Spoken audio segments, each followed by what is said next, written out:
The Laundering, Volume 2, Case 29, The Withheld. A case about how a foreign government's objective becomes domestic law and how the record of it disappears. Open the case.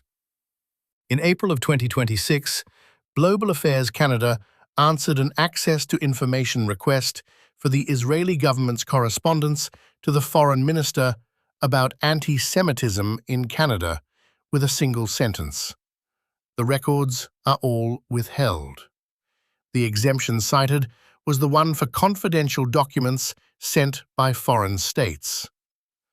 The claim of this case is narrow. A foreign interest is being converted into domestic rights policy, and the channel through which it enters has been locked by statute. Why not just read this as one more round in a foreign conflict? Because that reading retires the structure. Strip the conflict out, and a familiar grammar remains. A foreign policy interest laundered into domestic rights administration. States lobby other states, that is, ordinary diplomacy, and nothing here says otherwise. The laundering is not the lobbying. It is the conversion, a foreign government's objective re-described by the time it reaches the public as a neutral domestic concern for the safety of a minority, with the document that would name the foreign author sealed under law. And the premises? 4. 1. States lobby states, and the harms cited, synagogue firebombings, shots fired at schools, are real and documented, as Case 25 granted. Grant both in full. 2. A foreign government ran a documented public campaign for significant change in how Canada deals with anti-Semitism, lobbying the foreign minister directly. 3. The objective was converted into domestic instruments, a federal bill, a municipal bylaw, an advisory council headed by an aligned appointee. 4. The spine. The record that would show the foreign hand behind those instruments is withheld by law under the foreign state confidentiality exemption. The laundering is the sealed channel. The foreign campaign, is that an inference or is it on the record? On the record, stated by named officials. Israel's ambassador to Canada, Ambassador Moed, in March 2026, named the objective plainly. In his words, "We have a very clear objective this year, and that is to create a significant change in the way anti-Semitism is being dealt with here in Canada." And the framing of Canada itself? Days earlier, touring a synagogue that had been shot at, he said Canada had become one of the centers of anti-Semitism globally that we need to monitor much more closely, and argued that to protect Jewish safety, Canada must limit other people's freedoms. The message ran up the sending state. President Isaac Herzog urged a halt to the wave of Jew hatred.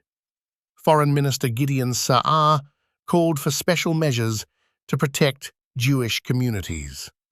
Reporting described a sweeping diplomatic and public relations campaign by one government to change the domestic policy of another. Here is the spine. When a requester asked Global Affairs Canada, under the Access to Information Act, for the Israeli government's correspondence to Foreign Affairs Minister Anita Anand about anti-Semitism in Canada, the answer, dated the 24th of April 2026, was total. "We regret to inform you that the records you requested are all withheld." The exemption invoked was the provision shielding confidential documents sent by foreign states. So what does that do to the case? The public can see the ambassador's objective and the domestic instruments that match it. The one thing it cannot see is the document that would connect them, the actual request, in writing, from the foreign government to the Canadian minister. The agent's slot is not merely empty here in the way the grammar usually leaves it. It is locked by a statute designed precisely to keep foreign states' messages out of view. This is Case 16, the container, in its purest form. Not a refusal to charge, not a sealed inquiry, but a legal wall around the proof of authorship. Where does the objective surface? In instruments that are entirely public, lawful, and defensible on their own terms. 3 of them. First, Bill C-9, the Combating Hate Act, introduced in September 2025, passed the House of Commons 186 to 137 in March 2026.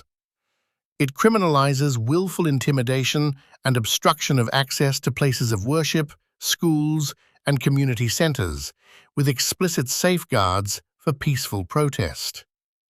Second, a Toronto bylaw restricting protests near daycares, schools, and places of worship.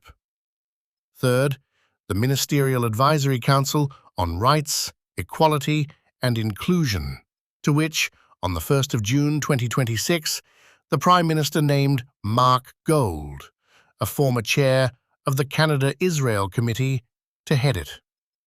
And none of those, on its own, is the case.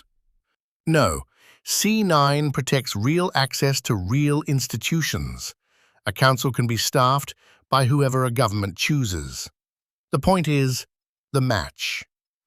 The ambassador asked for significant change and for limits on other people's freedoms near protest sites. The instruments deliver protest restriction near those sites and place an aligned figure at the head of the apparatus that will define the rest. The appointment is the credential inside cabinet move of Case 7, a prior alignment relabeled as neutral advisory standing. The same facts carry opposite readings. And the series reports them as named lenses without adopting any. One lens, the government's, and that of the advocacy organizations that welcome the measures, holds that a real and rising danger is finally being met with proportionate protection, and that a friendly state urging a partner to act is unremarkable. Another lens, civil liberties critics and anti-Zionist writers, holds that a foreign state is manufacturing or amplifying a crisis to import speech and protest restrictions, and that the secrecy proves the point. In this case, Adopts neither. It declines the first lens's assumption that the foreign input is irrelevant because the domestic harm is real, and it declines the second lens's leap from sealed to sinister, and its slide from a state's conduct to collective claims about a community. A slide this series rejects on its own terms because the whole grammar is built on naming individual agents and acts, never groups. What survives both lenses is the narrow structural fact: a foreign objective, a matching domestic output, and a record of the link withheld by law. be precise about the limits. It does not claim antisemitism in Canada is fictional or that the cited attacks did not happen. They did, and Case 25 grants the documented harm. It does not claim Bill C-9 or the bylaw is illegitimate, that diplomacy is improper, or that the Council's head will act in bad faith. It alleges no illegality. Withholding foreign state correspondence is a lawful use of the exemption, which is exactly the point. It makes no claim about any community. Then what is the claim?